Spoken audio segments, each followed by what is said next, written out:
मैं हमेशा बिज़ी रहती थी, इसलिए मुझे ऐसा लगता था जैसे मैं बहुत प्रोडक्टिव हूँ। लेकिन इतना बिज़ी रहने के बाद भी मुझे ऐसा लगता था जैसे मैंने कुछ किया ही नहीं। क्यों? क्योंकि मुझे मेरे डिज़ायर्ड रिज़ल्ट्स नहीं मिल रहे थे। Then I started looking for how to be productive and actually get results.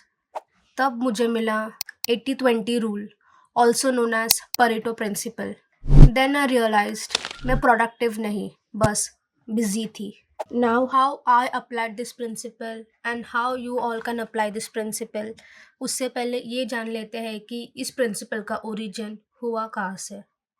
ये रूल पहली बार इटालियन इकोनॉमिस्ट विल्फराडो पारेटो ने नोटिस किया था, जब उन्होंने देखा कि इटली की 80% ज़मीन सिर्फ 20% लोगों के पास थी।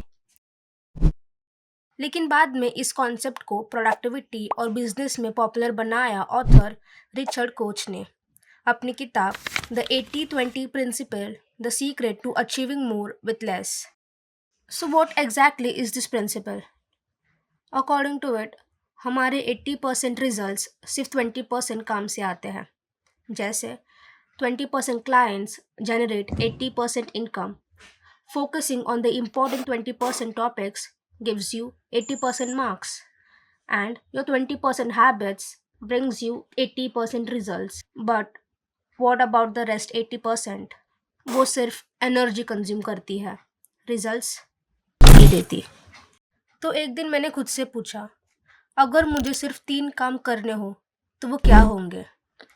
मेरे लिए वो थे सिर्फ उन टॉपिक्स पे काम करना जो ट्रूली मैटर करते हैं, जैसे एडिटिंग एंड स्टोरी टेलिंग, सीखने के साथ साथ एक्चुअल कंटेंट बनाना और हर दिन थोड़ा टाइम सोचने के लिए निकालना बिना फ़ोन के।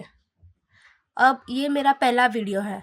रिज़ल्ट मिलेगा या नहीं मिलेगा मुझे नहीं पता, लेकिन क्लैरिटी ज़रूर मिली है। And being clear means you have eradicated all the. अगर आपको भी लगता है कि आप बहुत कुछ कर रहे हो yet you are not progressing, तो ये ट्राई करो। इस हफ्ते आपने क्या क्या किया वो सब लिखो। सोचो इनमें से कौन सी ऐसी 2 या 3 चीज़ें हैं जो सबसे ज़्यादा फ़र्क लाते हैं या फिर लाएगी। बस उन्हीं पे ध्यान दो, बाकी को या तो बैच करो या उन्हें हटा दो। और हर संडे एक सवाल पूछो, मेरा असली 20% इस वीक क्या था? Reflection is necessary for clarity. Once you have known your 20%, it won't be very difficult for you to unleash your potential.